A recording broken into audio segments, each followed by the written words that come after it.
અંદાજે કેટલા દિવસમાં ત્રણેય ખાના ભરાઈ જાય? એ તો 5 દિવસ થાય ને 4 દિવસ થાય ને આપણા નસીબ સારા હોય તો 1 દિવસમાં પણ થઈ ખાલી આવવું પડે છે. તો હવે એ કઈ થતું નથી ને, ઉપર સરકારથી બંધ કરી દે એટલે અમારીથી કઈ ના થાય ને અમે નીકળીએ તો અમને માર પડતા હોય. જ્યારે ખલાસીઓ દરિયો ખેડવા માટે જાય છે તો એમાંથી બહુ બધી માછલીઓ છે એમને લઈને આવે છે, પરંતુ એ માછલીઓને કેવી રીતે સાચવે છે, કેવી રીતે કોલ્ડ સ્ટોરેજ હોય છે એના વિશે જાણવું છે. અમે આઈસ ભેગા લઈ જઈએ ને એ માછલીઓ આવે ને પેલા આઈસ નાખી ને પછી માથે માછલીઓ નાખીએ, એની માટે પાછી આઈસ નાખીએ ને આઈસ એમને ખપી જાય ને પછી જ અમે બંધનમાં કરીએ.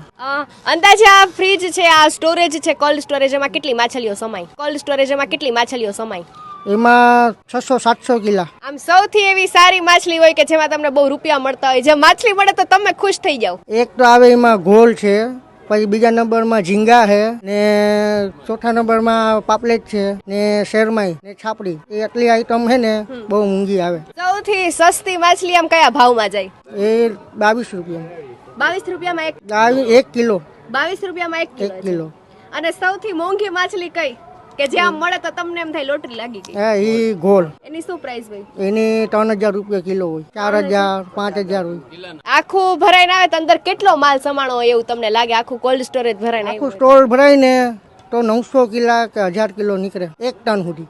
3 ખાના પેટી ભરીએ ને અમે તો 1500 કિલા માલ નીકળે.